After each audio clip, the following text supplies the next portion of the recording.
ven, pasemos a la guarnición de estos incircuncisos. Quizás haga algo Jehová por nosotros, pues no es difícil para Jehová salvar con muchos o con pocos. Déjame ponerte en el contexto. Recién estaba comenzando el reinado en el pueblo de Israel. Saúl era el primer rey de Israel. Por tanto, cuando usted comienza algo, ¿qué sucede? Cuando usted hace algo por primera vez. Y cuando usted hace algo por primera vez, va a comenzar algo, siempre hay cosas que hay que ir ajustando. Siempre hay cosas que se te escapan. No tienes todo bajo control. La logística no es la mejor porque estás empezando con algo nuevo. Y esto era lo que pasaba con Israel. Hasta el momento ellos habían sido guiados por jueces, hasta el momento ellos habían sido guiados por los profetas, pero ya ellos tenían un rey. Ahora, ¿qué sucede? Que como que Saúl fue el primer rey, en Israel hasta el momento no se fabricaban armas. Por ende, las dos únicas espadas que existían en Israel las tenían Saúl y Jonatán. Ellos eran los dos únicos que tenían espada hasta el momento. De hecho, si usted lee versículos anteriores, se va a dar cuenta que lo dice. Entonces, en medio de esta situación, se levanta el ejército filisteo contra Israel. Dice que había una guarnición filistea y estaban Saúl y su ejército ahí. Y en medio de esta situación, Jonatán decide tomar la iniciativa e ir a pelear contra esa guarnición filistea. No te sabría decir cuántos eran una guarnición en número, pero me imagino que no menos de 100 soldados y ellos solamente era Jonatán y su padre. Ahora, en medio de esa situación, Jonatán le dice este versículo que leímos, que dice: ven, pasemos a la guarnición de estos incircuncisos y quizás Jehová haga algo. Ese quizás me llama la atención, lo vamos a estar analizando luego. Pero lo primero que yo veo en Jonatán es que Jonatán no se amedrentó a pesar del ejército enemigo. Había un ejército enemigo delante de él, pero Jonatán no se amedrentó, Jonatán no se atemorizó. Y sucede con nosotros que muchas veces en medio de la batalla vemos el enemigo y nos desanimamos. Vemos el enemigo y nos asustamos. Pero déjame decirte, mi hermano, Dios no te llamó a este ejército para que tú te desanimes o para que tú te atemorices. Delante de Jonatán y delante de su padre había un ejército. Pero Jonatán estaba confiado en que Dios podía hacer algo. Yo no sé cuál es el ejército al que tú te estás enfrentando ahora. Que tenga oídos para oír, oiga lo que el Espíritu hace en la iglesia. Usted puede traducir ejército como tal vez una enfermedad que durante años está levantado contra tu vida. Tal vez puedes traducir ejército como un problema que has estado atravesando y no le haya solución y lo ves como algo grande. Un ejército lo puedes traducir como aquello por lo que has estado orando durante tantos años y no hayas la solución. No sé cuál sea el ejército que tú estás mirando. No sé qué tan grande o tan numeroso pueda ser el ejército que está frente a ti. Pero vengo a decirte, como dijo Jonatán, Dios puede hacer algo. Para Dios no es difícil salvar con mucho o con poco. Tal vez el ejército que tú estás viendo delante de ti es tu economía. Y tú dices: a mí con los 3,000 o con los 4,000 pesos que yo cobro mensual no me alcanza para nada. Pero aquí Jonatán está diciendo: para Dios no es difícil salvar con mucho o con poco. O sea, mi hermano, esto no tiene que ver con que tú tengas mucho o con que tengas poco. Tiene que ver con que hay un Dios en el cielo que responde por ti. Pero no puedes dejar que la situación en la que estás viviendo te atormente, que la situación en la que tú estás viviendo te desanime, te quite las fuerzas, te quite el ánimo. Porque el desánimo no es bueno en la vida de un cristiano. Yo entiendo que en un momento determinado tú te desanimes, que en un momento determinado tú te sientas triste y tu semblante decaiga, pero no puedes vivir constantemente en esa tristeza y en ese desánimo. Porque hay personas que, por ejemplo, digamos, pasaron por un dolor grande, pero pasan 3, 4, 5 años y todavía no superan ese dolor. Entonces viven aferrados a eso, viven arraigados a eso, y ya más nunca la alegría vuelve a su vida. El cristiano no puede estar en constante alegría. Puede ser que tú tengas un día en el que te sientas amargado, puede ser que tú tengas un día en el que te desanimes y tenga que venir quizás un hermano y darte la mano y decirte vamos a orar. Ok, eso yo lo entiendo, es permisible, a mí me ha pasado. Hay veces que yo me he desanimado y hay veces que yo me he puesto triste y la pastora ha tenido que venir y darme una palabra de ánimo, pero es un día, máximo 2, pero no puede ser que yo ahora esté desanimado todo el tiempo, porque mira el agua, al final no pudimos coger agua. ¿Cuántos de ustedes cogieron agua ahora en estos días? Gloria a Dios, yo no pude coger. Estuve el viernes desde que llegó la corriente como a las 11 de la mañana hasta la 1 y pico. No pude coger. Y el otro, o al revés, el jueves estuve hasta la 1, nada. Y el viernes llegó la corriente y estuve hasta la madrugada, completica, desde que llegó la corriente 1 hasta las 7 de la mañana, ahí parado frente a la turbina y chupando a ver si salía agua. Nada, no pude coger agua. Ya ayer dicen que la pusieron para acá y ya yo ni me molesté.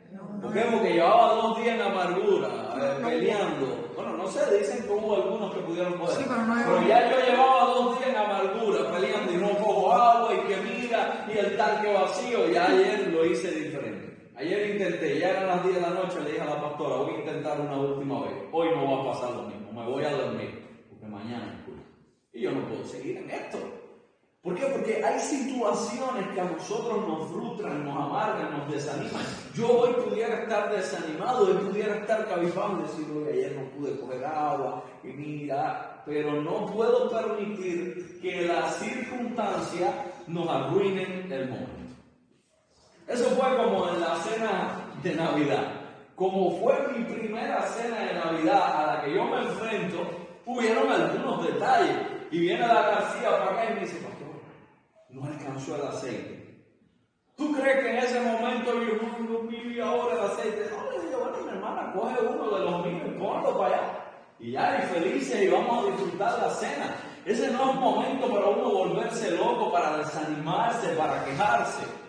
Y hay momentos en tu vida que van a ser decisivos. Hay momentos en tu vida donde tu estado determine qué es lo que va a pasar. Es como, ahora la pastora y yo, sí, su pastor PC, que me vaya a pelear. Estamos viendo la serie de Pablo Escobar. ¿Saben quién fue Pablo Escobar? Es una serie que está basada en la historia de lo que pasó en Colombia.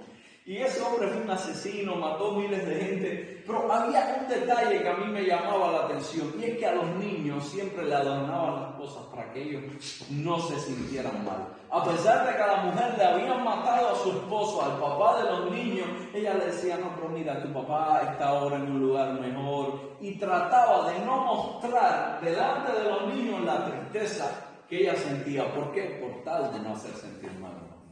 Hay momentos en tu vida en los que tú tienes que, vamos a decirlo en buen cubano, apretarte el pantalón, apretarte la saya y decir, no voy a dejar que esto me desanime, yo voy a pelear, yo me voy a levantar, yo voy a guerrear.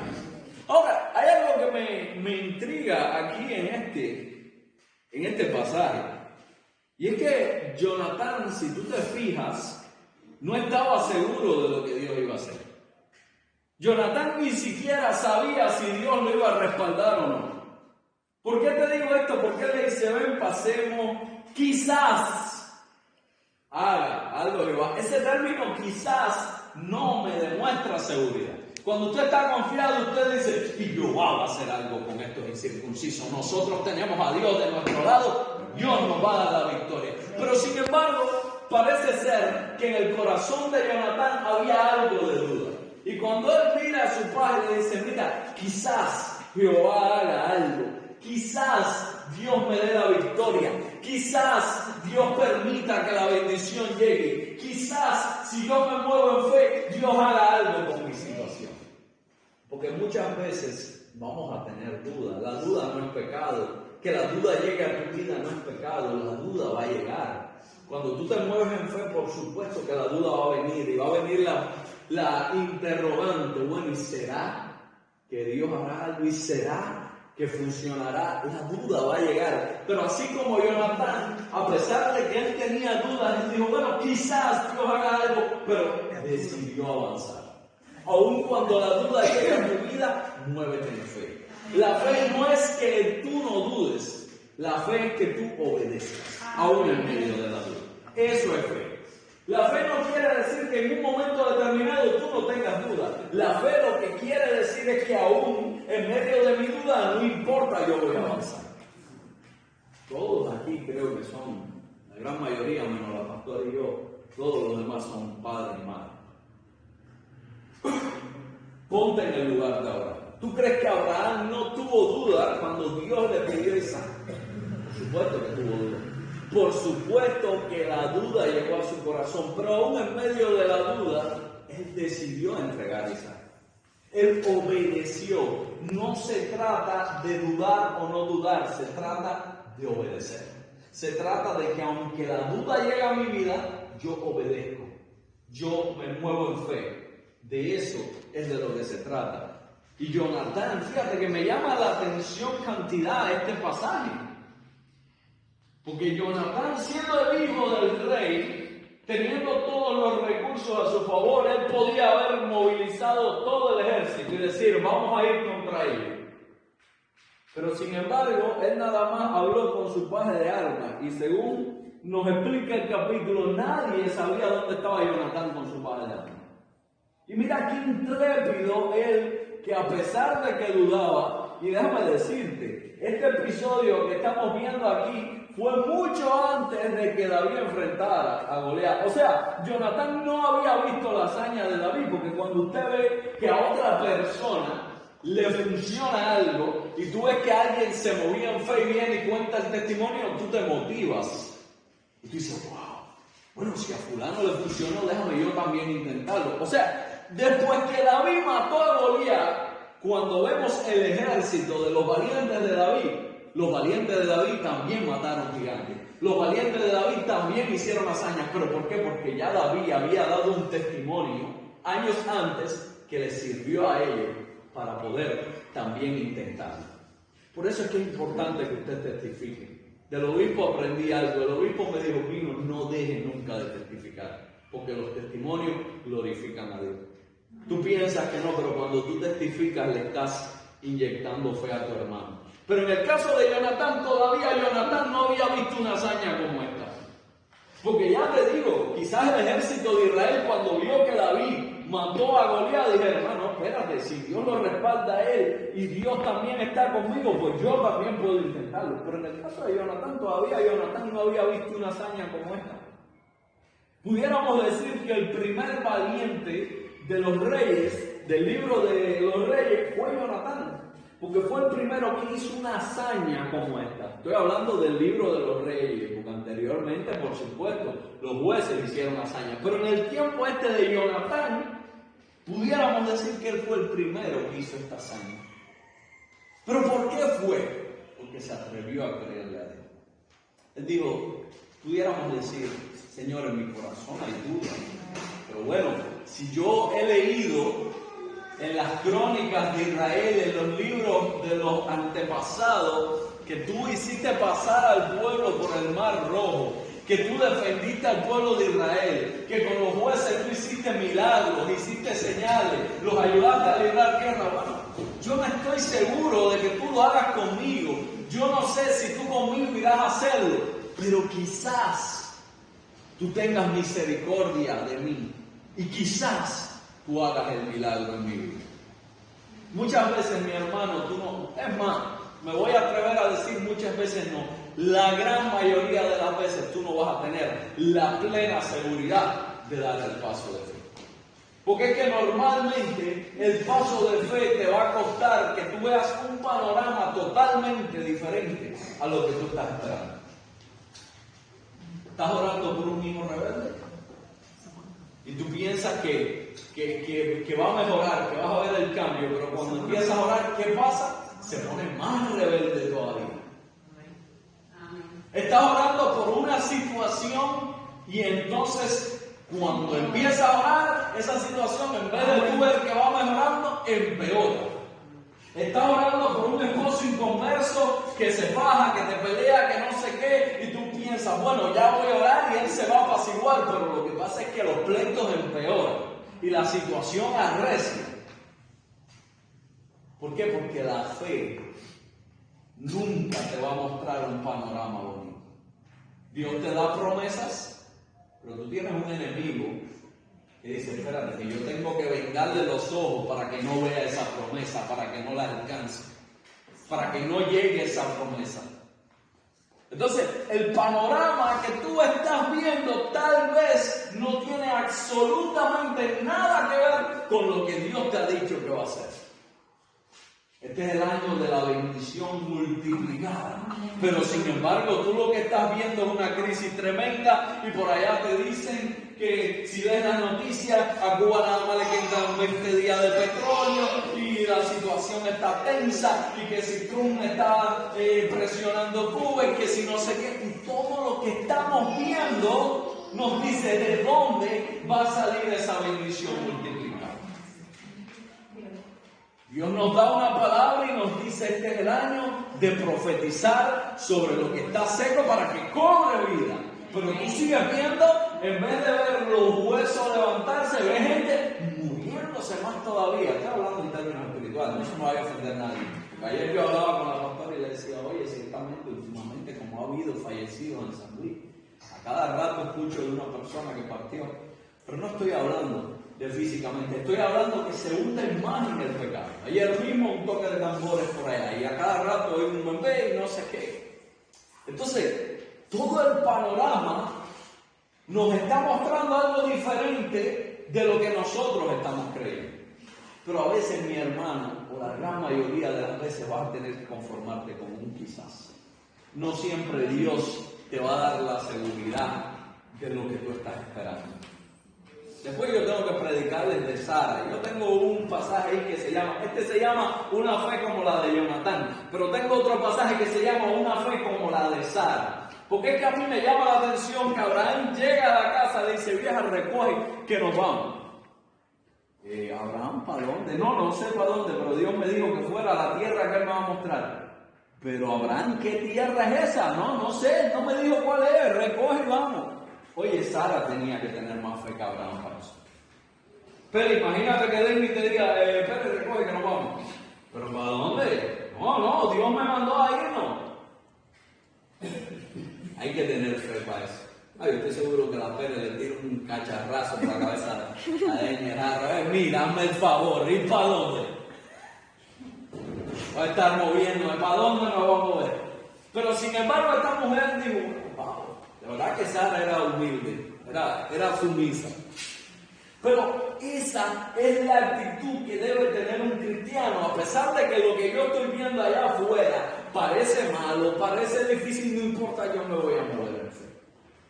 Yo me voy a mover en fe. Yo creo que Dios está al control.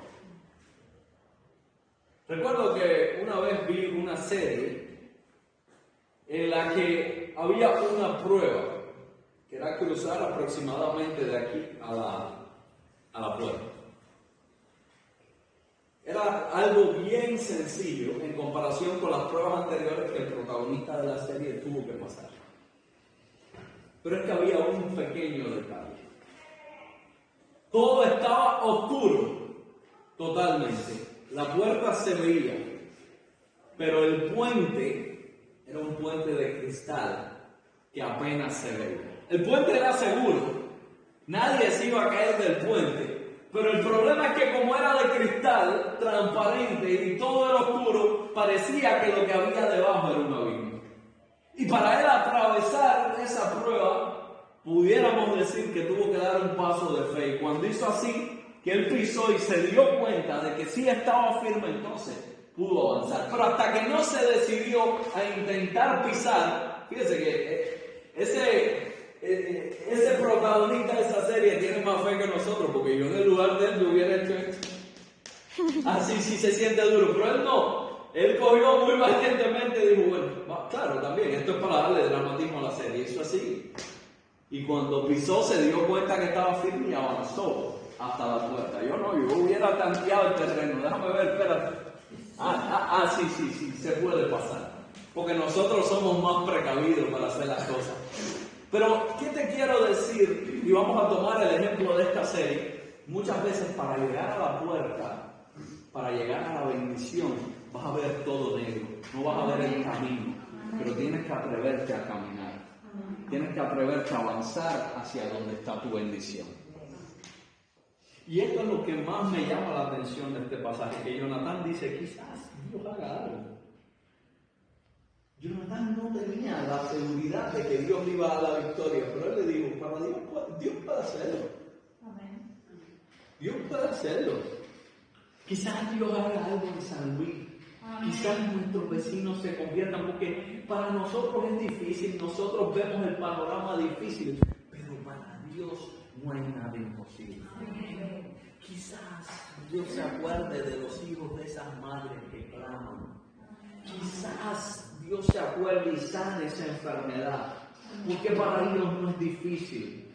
Pero nosotros tenemos que aprender a conformarnos muchas veces con un quizás y avanzar en fe. Amén. No tienes que esperar que el pastor se pare un domingo acá adelante a darte una palabra de ánimo, a darte una palabra de fe. No. Tienes que atreverte a avanzar y decir, bueno, quizás Dios haga algo. Recientemente, déjame poner el ejemplo de Ivandra, porque fue algo que pasó reciente. El hijo de Ivandra tuvo una situación y Ivandra tuvo que ir a Carmen, fue o a Wey. La hija tenía un turno, pero el hijo no era. Pero aún así tú no llevaste a tu hijo. Yo me imagino que Ivandra dijo, bueno, quizás el médico también me ayude y atienda a mi hijo. ¿Pudo resolver? Porque muchas veces tenemos que conformarnos con un quizás. Porque normalmente una persona pesimista dice, no, es que si lo llevo el médico se va a poner belicoso, me va a decir que no, me va a buscar un problema y capaz no me atiende ni a uno ni al otro. No, hay veces que nosotros tenemos que movernos con un quizás, bueno, yo lo voy a llevar, voy a hablar y vamos a ver qué pasa.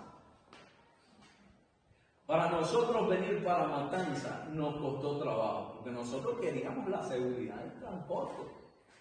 Pero no había forma y ahí estábamos intentando, pero se caía. Ya en última instancia le dije a la pastora, mami, nos vamos tal día porque nos vamos.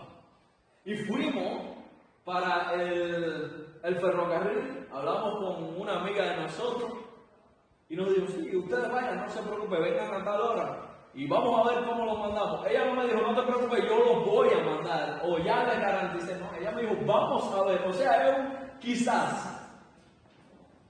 Llegamos al ferrocarril, el suegro pasa, le dan su boletín, se sube normal. Pero la pastora y yo cuando vamos nos dicen, no, eso ya está vendido. Llamamos rápido a la muchacha, oye, decimos, bueno, a ver, espérate, déjame ver. Y el tren al punto de salir. Nos montan en otro. Todo esto fue con el tren ahí a punto de salir. Ya se nos quedó sin batería, no importa. Todo eso a punto de salir. Y volvemos, otro vagón. No, estos ya están vendidos también y así como 3 veces. Al final la muchacha nos coló en el primer vagón. El tren ya pitando y nosotros ahí corriendo. El tren pitando y nosotros corriendo por todo el ferrocarril. Con los maletines. Porque el suegro estaba en el 10 y nosotros en el 1. O sea, de una punta a la otra. Y rápido corre. Oye, mira, bueno, sí, en eso puede ir. Pero al final caímos en el de mayor categoría. Sí, caímos en el mejor. Al suegro le tocó la mano. Pero nos movimos con un quizás. Porque ya la pastora y yo estábamos frustrados. Bueno, Señor, ¿qué está pasando? Si tú nos llamaste al ministerio, ¿por qué el transporte no fluye? ¿Por qué las cosas no están moviéndose? Porque uno espera que cuando Dios te dice, dale, te estoy llamando, todo se te abre, las puertas se te abran, el panorama bonito, y llegaste al hospital a resolver, y el médico te dice, sí, adelante, pase a la consulta, yo estaba esperando por usted. Venga, que lo voy a atender con todas las condiciones. Y no, deje ese regalito que usted me trae, no es necesario. Nosotros nos armamos una película con la fe tremenda. Y pensamos que todo tiene que salir ahí, tac. Cuando realmente siempre tenemos que atravesar obstáculos. Y muchas veces tienes que hablarle a esa roca, a esa peña. Muchas veces tienes que hablarle. ¿Por qué? Porque la peña es dura, pero tú tienes que hablarle para que bote agua.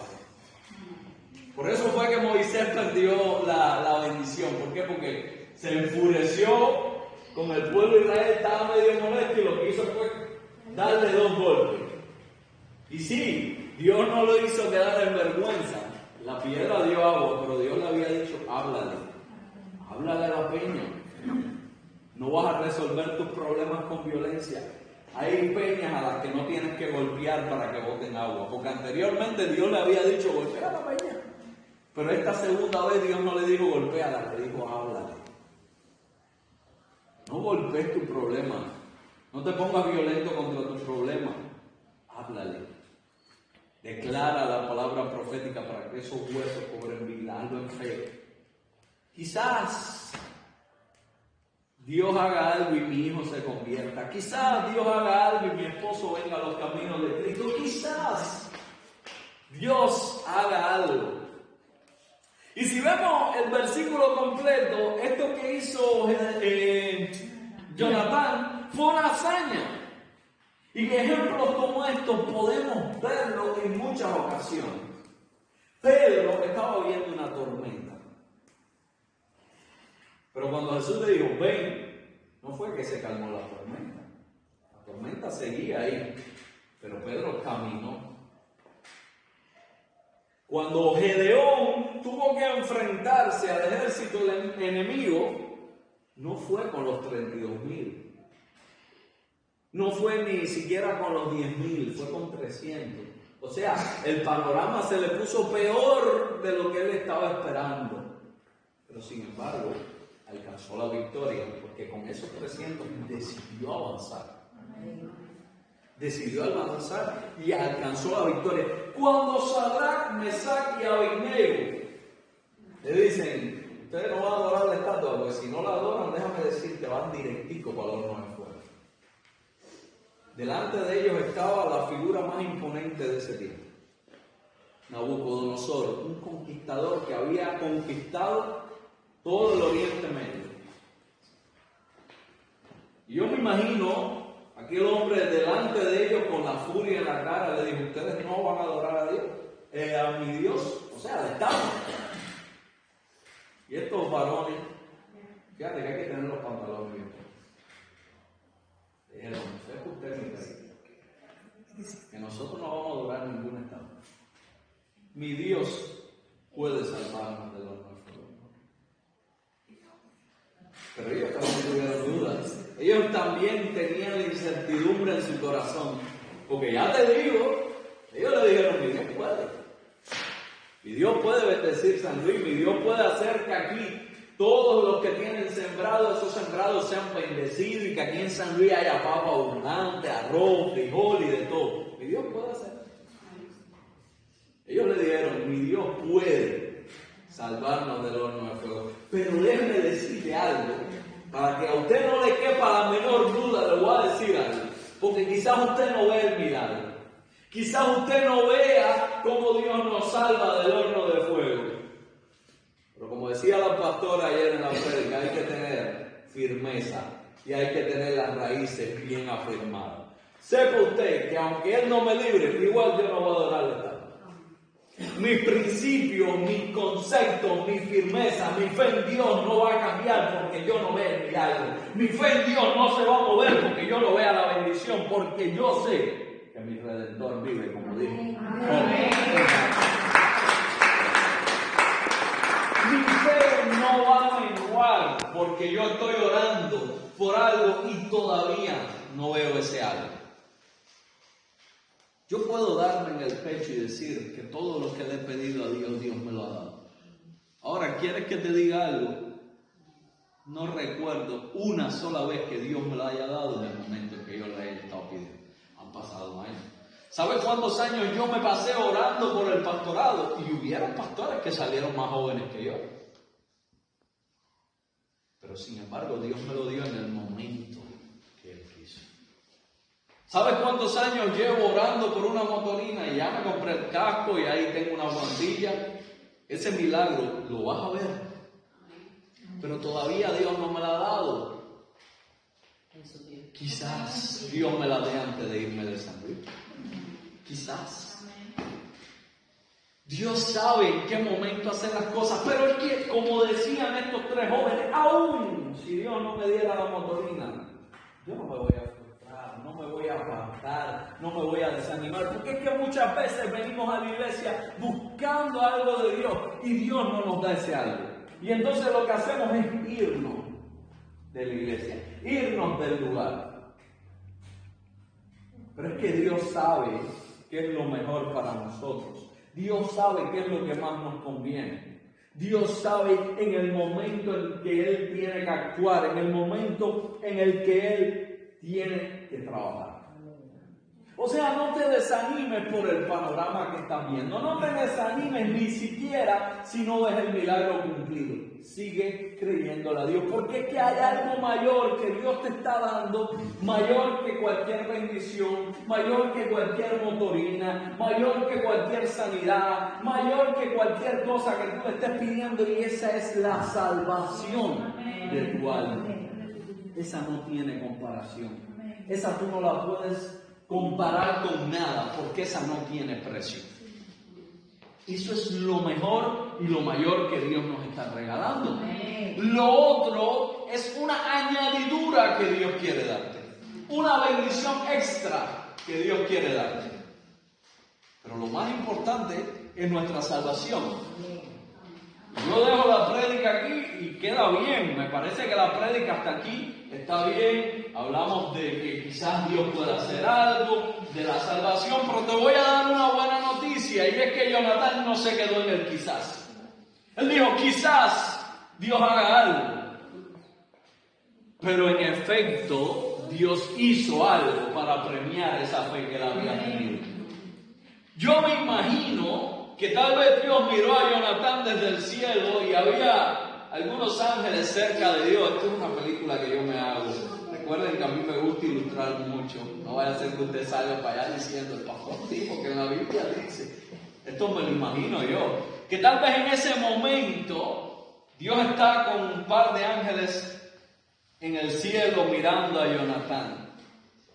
Tal vez, digamos, Gabriel dice, Señor, es intrépido este joven. Tú le diste alguna palabra, tú le dijiste que le ibas a dar la victoria, y Dios mira a Gabriel y le dice, no, en ningún momento yo le hablé, yo no le hablé en un sueño, yo no le mandé a un profeta, yo no le mandé a un pastor a que le predicara el domingo para que él hiciera esta locura que está haciendo.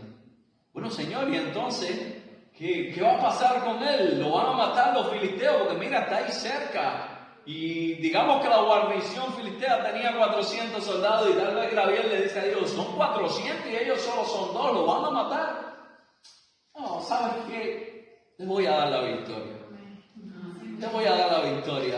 Me agrada la actitud de este joven, porque él no necesitó que viniera un pastor a hablarle, él no necesitó un profeta que viniera a profetizarle.